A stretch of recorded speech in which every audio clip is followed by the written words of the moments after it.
Chapter 13 of the Science of Getting Rich by Wallace D. Wattles. This recording is in the public domain. Recording by Majlinger. Chapter 13 Getting into the Right Business. Success in any particular business depends for one thing upon your possessing in a well-developed state the faculties required in that business. Without good musical faculty, no one can succeed as a teacher of music. Without well-developed mechanical faculties, no one can achieve great success in any of the mechanical trades. Without tact and the commercial faculties, no one can succeed in mercantile pursuits. But to possess in a well-developed state the faculties required in your particular vocation does not insure getting rich. There are musicians who have remarkable talent, and who yet remain poor. There are blacksmiths, carpenters, and so on who have excellent mechanical ability, but who do not get rich. And there are merchants with good faculties for dealing with men who nevertheless fail. The different faculties are tools. It is essential to have good tools, but it is also essential that the tools should be used in the right way. One man can take a sharp saw, a square, a good plane, and so on, and build a handsome article of furniture. Another man can take the same tools and set to work to duplicate the article, but his production will be a botch. He does not know how to use good tools in a successful way. The various faculties of your mind are the tools with which you must do the work which is to make you rich. It will be easier for you to succeed if you get into a business for which you are well equipped with mental tools. Generally speaking, you will do best in that business which will use your strongest faculties, the one for which you are naturally best fitted. But there are limitations to this statement also. No man should regard his vocation as being irrevocably fixed by the tendencies with which he was born.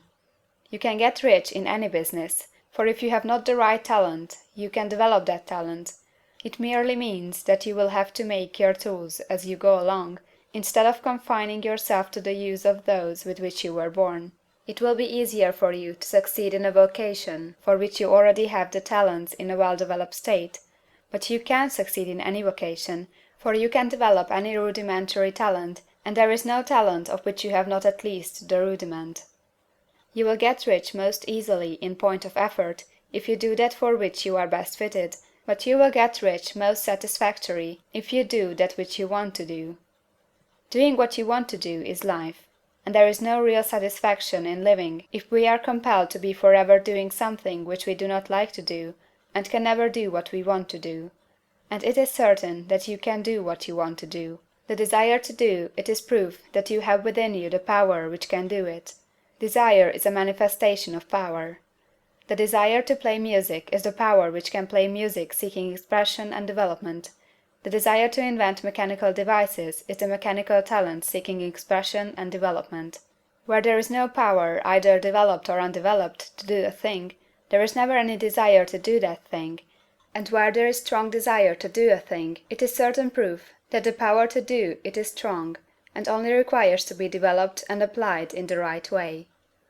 All things else being equal, it is best to select the business for which you have the best developed talent, but if you have a strong desire to engage in any particular line of work, you should select that work as the ultimate end at which you aim. You can do what you want to do, and it is your right and privilege to follow the business or avocation which will be most congenial and pleasant. You are not obliged to do what you do not like to do, and you should not do it except as the means to bring you to the doing of the thing you want to do. If there are past mistakes whose consequences have placed you in an undesirable business or environment, you may be obliged for some time to do what you do not like to do, but you can make the doing of it pleasant by knowing that it is making it possible for you to come to the doing of what you want to do. If you feel that you are not in the right vocation, do not act too hastily in trying to get into another one. The best way generally to change business or environment is by growth. Do not be afraid to make a sudden and radical change if the opportunity is presented, and you feel after careful consideration that it is the right opportunity. But never take sudden or radical action when you are in doubt as to the wisdom of doing so. There is never any hurry on the creative plane, and there is no lack of opportunity. When you get out of the competitive mind, you will understand that you never need to act hastily. No one else is going to beat you to the thing you want to do. There is enough for all. If one space is taken, another and a better one will be opened for you a little farther on. There is plenty of time. When you are in doubt, wait. Fall back on the contemplation of your vision, and increase your faith and purpose, and by all means, in times of doubt and indecision, cultivate gratitude. A day or two spent in contemplating the vision of what you want, and in earnest thanksgiving that you are getting it, will bring your mind into such close relationship with the Supreme that you will make no mistake when you do act. There is a mind which knows all there is to know, and you can come into close unity with this mind by faith and the purpose to advance in life, if you have deep gratitude.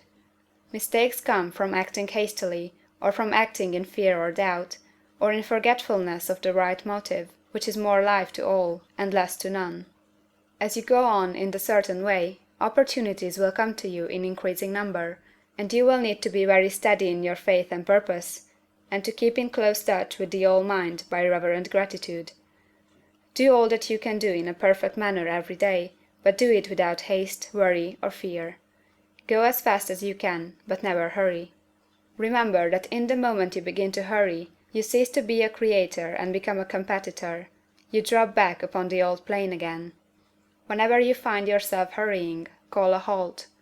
Fix your attention on the mental image of the thing you want, and begin to give thanks that you are getting it.